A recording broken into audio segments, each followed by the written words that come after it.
Bien-aimé dans le Seigneur, il y a dans la vie des douleurs invisibles que personne ne voit, mais qui marquent profondément l'âme.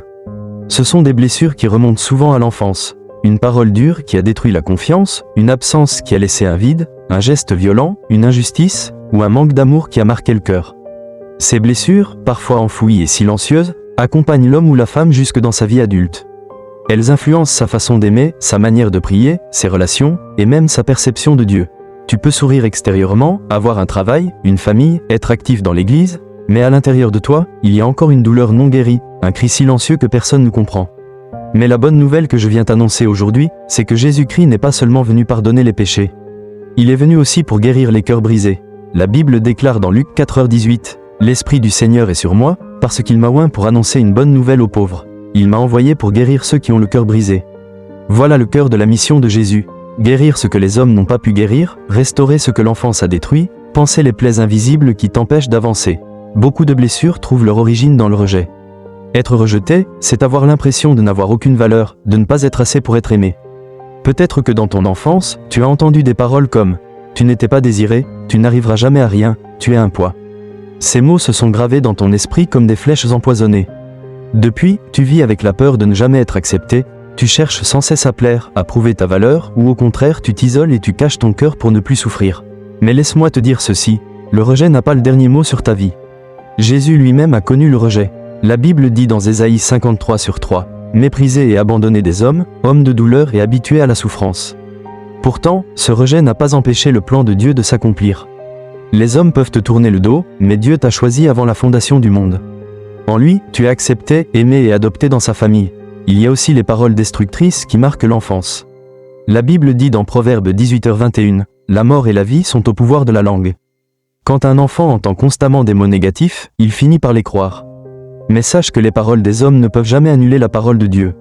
Là où on t'a dit « Tu n'arriveras jamais à rien », Dieu déclare « Je puis tout par celui qui me fortifie. » Là où on t'a dit « Tu n'étais pas désiré », Dieu dit « Avant que je t'ai formé dans le ventre de ta mère, je te connaissais. » Certains portent aussi la douleur d'avoir grandi sans amour parental. Peut-être que ton père n'a jamais été présent, ou que ta mère n'a jamais su exprimer son affection. Tu as grandi en cherchant désespérément ce regard qui aurait dû t'affirmer, ce mot qui aurait dû te donner de la valeur. Mais la Bible dit dans Psaume 27/10, « Quand mon père et ma mère m'abandonnent, l'Éternel me recueillera. » Même si tu as manqué de l'amour humain, sache que tu as toujours été enveloppé de l'amour du Père Céleste. Son amour n'a pas de limite, et il comble le vide laissé par les hommes. Dès notre enfance, nous avons tous été marqués par des paroles. Certaines étaient douces et encourageantes, d'autres, hélas, blessantes et destructrices. Ce que beaucoup de personnes ne réalisent pas, c'est que les mots ne sont pas simplement des sons qui s'évanouissent dans l'air. Les mots portent une force spirituelle. Ils ont le pouvoir de construire ou de détruire, d'élever ou d'abattre, d'apporter la vie ou d'installer la mort. La Bible le dit clairement dans Proverbe 18h21, « La mort et la vie sont au pouvoir de la langue. Quiconque l'aime en mangera les fruits. » Cela signifie que les mots que nous entendons ou que nous prononçons ne disparaissent pas sans effet. Ils produisent un fruit, bon ou mauvais, qui finit par se manifester dans notre vie. Beaucoup de blessures d'enfance proviennent de paroles prononcées par des parents, des proches, des enseignants ou même des camarades. Ces paroles peuvent être des flèches qui transpercent le cœur d'un enfant fragile et qui laissent des cicatrices profondes. Pense à l'enfant à qui l'on dit sans cesse « Tu es stupide, tu n'y arriveras jamais, tu es un fardeau, on aurait préféré que tu ne sois pas né. » Ces phrases paraissent peut-être banales pour celui qui les prononce, mais elles deviennent une prison invisible pour l'enfant qui les reçoit. Elles façonnent son identité, son estime de soi, et parfois même sa destinée. Quand les mots deviennent des chaînes invisibles, chaque parole est comme une semence. Quand tu es petit, ton cœur est comme une terre fertile. Tout ce qui est semé prend racine facilement, car tu n'as pas encore la maturité pour filtrer ou rejeter ce qui est faux. Alors, si des paroles négatives sont prononcées sur toi, elles s'installent, elles germent, elles produisent des racines. Un enfant à qui l'on répète sans cesse qu'il est incapable finira par grandir avec une peur constante de l'échec. Même adulte, il aura du mal à se lancer dans de nouveaux projets. Il pourra avoir 1000 compétences, mais sa mémoire intérieure lui rappellera « Tu n'y arriveras pas ». Un autre, à qui l'on a dit qu'il était un fardeau, grandira avec un sentiment d'infériorité. Il croira toujours qu'il doit mériter l'amour des autres, qu'il doit se rendre utile pour être accepté. Il ne se sentira jamais assez bien, et cela se traduira par des relations déséquilibrées où il se sacrifiera sans jamais recevoir l'amour dont il a besoin.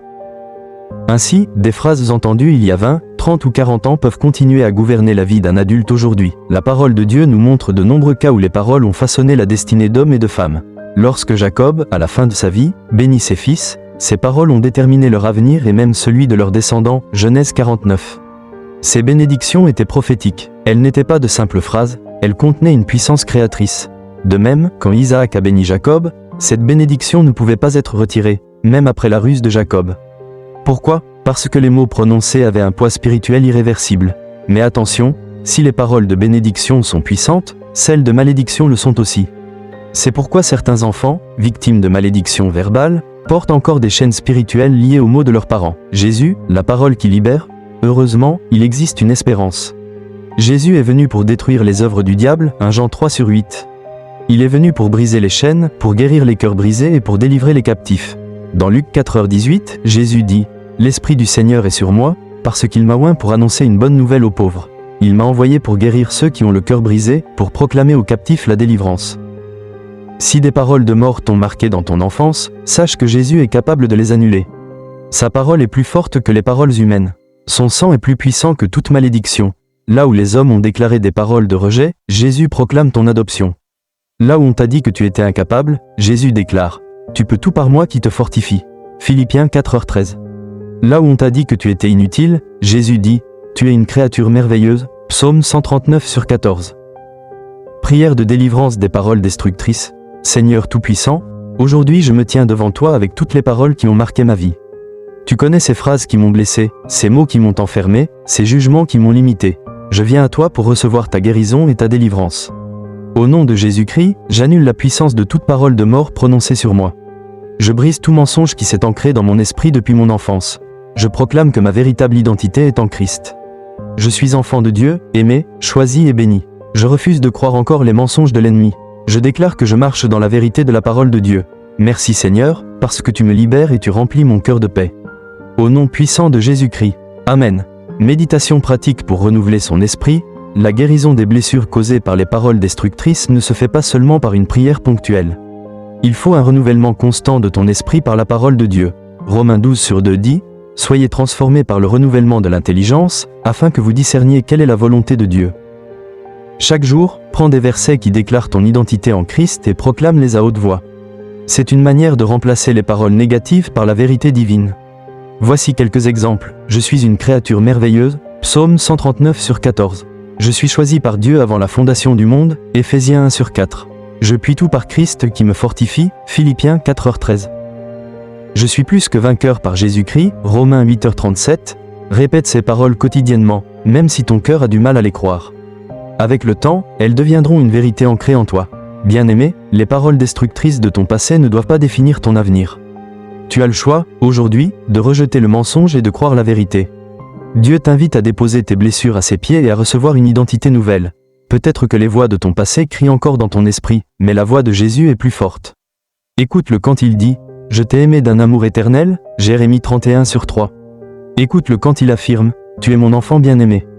Si tu crois à cette vérité, si tu persévères à proclamer la parole de Dieu, alors les chaînes tomberont et tu marcheras libre, guéri et restauré. Il y a aussi des blessures plus profondes, celles des abus. Certains ont été frappés, humiliés, maltraités ou même abusés sexuellement dans leur enfance. Ces expériences laissent des cicatrices terribles et la honte s'installe comme une prison intérieure.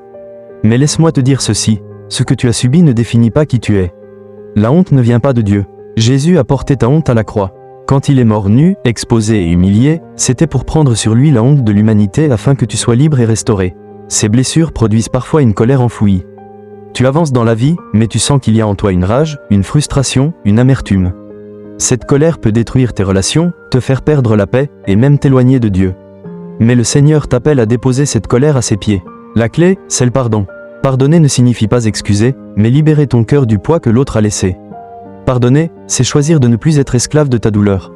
Jésus a pardonné à ceux qui l'ont crucifié, et par cet acte, il a ouvert la voie de la liberté pour nous tous. Derrière ces blessures se cache souvent une quête insatiable d'approbation. Tu veux réussir, briller, montrer à tous que tu es capable. Mais sache que Dieu ne t'aime pas pour ce que tu fais, il t'aime pour qui tu es. Jésus a été approuvé par le Père avant même d'accomplir un seul miracle. Et toi aussi, avant même de faire quoi que ce soit, Dieu dit « Tu es mon enfant bien-aimé ». Jésus est notre modèle de guérison.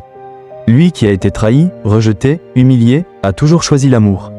En fixant tes yeux sur lui, tu apprendras à transformer tes blessures en force. Mais ce processus de guérison n'est pas possible sans l'action du Saint-Esprit. Lui seul peut entrer dans les zones les plus profondes de ton âme et appliquer le baume de guérison divine. Quand tu pries, quand tu adores, quand tu lis la parole, l'Esprit agit en silence, mais puissamment. Il te montre les blessures cachées, non pour te faire mal, mais pour les guérir. La guérison intérieure est un chemin, un processus. Elle passe par plusieurs étapes. Reconnaître ta blessure, la confier à Dieu, recevoir sa vérité, pardonner, et marcher dans ta nouvelle identité. C'est parfois long, mais chaque étape est une victoire. Dieu utilise aussi la communauté chrétienne pour guérir. L'isolement nourrit la douleur, mais les relations saines et spirituelles apportent la restauration. Il est écrit dans Jacques 5h16, « Confessez vos péchés les uns aux autres et priez les uns pour les autres, afin que vous soyez guéris. » Ton frère, ta sœur dans la foi peut être un instrument de Dieu pour t'aider à marcher vers la guérison. Sache aussi que Dieu ne permet jamais la souffrance sans en tirer un témoignage. Ton histoire, même douloureuse, peut devenir une source d'espérance pour d'autres. Ce que tu as traversé, Dieu l'utilisera pour consoler ceux qui traversent la même vallée. Ta cicatrice deviendra un signe de victoire. La guérison n'est pas toujours instantanée. Parfois, Dieu choisit de travailler en profondeur, étape par étape, jusqu'à ce que tu sois totalement restauré. Mais ce processus mène toujours à une promesse, la liberté en Christ. Jésus a dit, « Si le Fils vous affranchit, vous serez réellement libre. » Libre de ton passé, libre de tes peurs, libre de ton rejet, libre de ton amertume, et cette liberté devient un héritage spirituel. Les blessures que tu as subies ne doivent pas se répéter dans la vie de tes enfants. Dieu brise les chaînes générationnelles et ouvre une lignée de bénédictions. Ta guérison aujourd'hui devient la fondation d'une nouvelle génération libre. Bien-aimé, retiens ceci. Dieu n'efface pas ton passé, mais il en change le poids. Tes blessures ne sont plus des fardeaux, elles deviennent des témoignages. Tes cicatrices racontent une histoire, l'histoire d'un Dieu qui guérit, qui restaure et qui rend la vie nouvelle. Prière finale, Seigneur Tout-Puissant, je viens devant toi tel que je suis, avec mes blessures, mes cicatrices, mes douleurs d'enfance.